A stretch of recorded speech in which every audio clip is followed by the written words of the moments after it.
speaking of kind of rejecting it for its value, if you've been following the sales, honestly, the whole Murders of Karlov Manor, and people are trying to prop up Ravnica and say that it's doing well, but all this nonsense with play boosters, they're not doing well when they cherry pick the data, Rudy.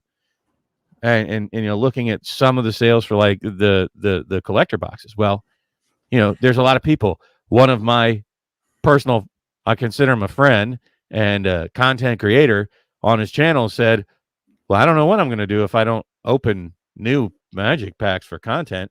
And I think a lot of people are in that state where they're just so used to opening Magic products that they're so used to that feeding that addiction that people continue to buy it, whether it's they like it, whether it's good for them, whether it's good for their collections, whether they need the cards or not. I think a lot of product sales are still kind of surviving on that addiction lifeline. Yeah, I think unfortunately you're absolutely right. Is that you have to kind of keep up with the Joneses, as it were, to stay relevant, to stay fresh, to be new and one of the first people to have that type of content. I think that we see that with a lot of type of content creators as well. If you're in cahoots with a store, you're able to get your product a week before everybody else. You can put out videos of cracking packs of it. So that entices other people to do exactly that the second they get it. And then the cycle just repeats, release after release, which I think as far as the content consumer, I'm certainly not pleased with at this point. I think if it weren't for being a content creator and knowing other people that are, going through and opening up the packs to help support them, I'm watching some of their videos. But outside of that, I don't think I'd watch much pack cracking anymore. It doesn't do it for me as it. I'll be honest. I would be probably, if I wasn't a content creator, I probably wouldn't. This would have been one of my breaks from Magic. I would be, I've been on pause for buying maybe things. Except for Ikoria, I'd still want to open that. Okay, and that's sort of one of the things that people have to take into account is that over time, eventually, there's going to be things you'll want to open. There'll be old boxes, packs you'll want to crack because you didn't have the money at the time or it just wasn't that time. So understand that, I don't think Magic's dead or going to die. We keep trying to define that, but God, if you can come up with a great definition for it, please share that with me. But speaking of which, there's still life in Magic, and part of it is you see here behind me. This is the upcoming, not out yet, Secret Lairs. It's going to get some of my money simply because I really like this art style.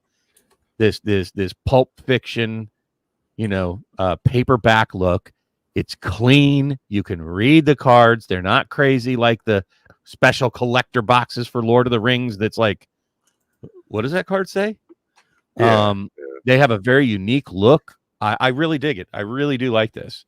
This is kind of more what I was hoping to see when they had first announced Streets of New Capenna. I was hoping to see more art like this, and nouveau riche, if you want to call it that.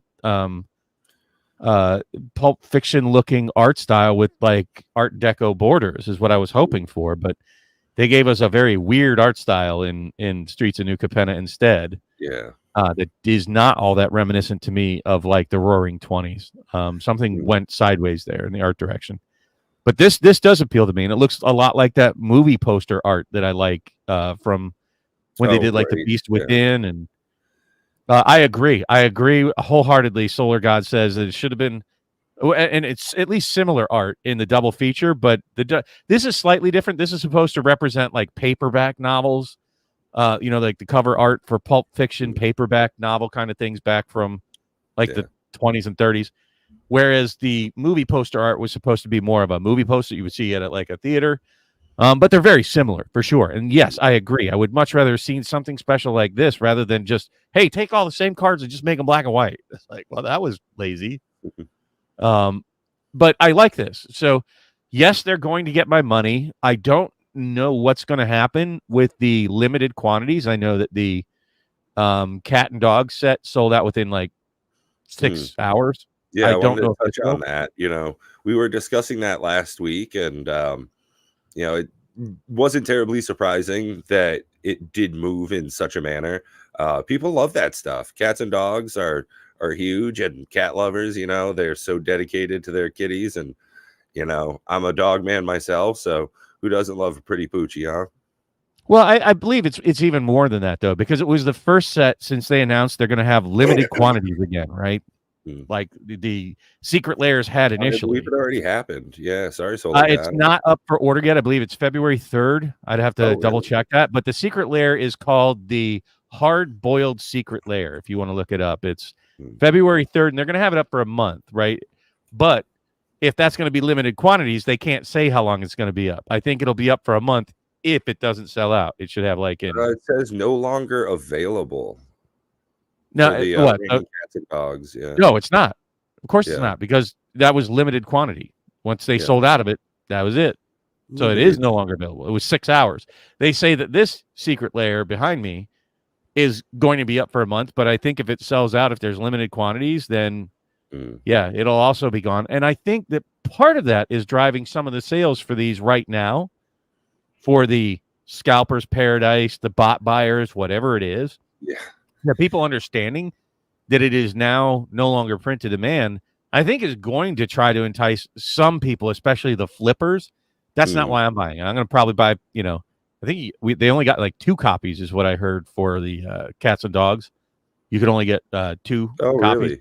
Yeah. And I don't know if that's going to be the same for this with like 2 copies of the regular, 2 copies of the foil.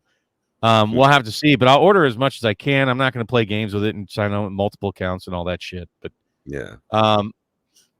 Again, I think that that's going to entice some people strictly because of the perceived potential value down the road of a limited print product. So I think that certainly fed into like some of the mania. And I think as time moves on, we'll see how much that mentality holds out. They're clearly not slowing down the pace of releases. Like if they're reducing the quantity of what they're printing, the pace of what they're printing has it stopped. And as far as I've heard, nothing about stopping reprinting. And I think that's the biggest problem that we face.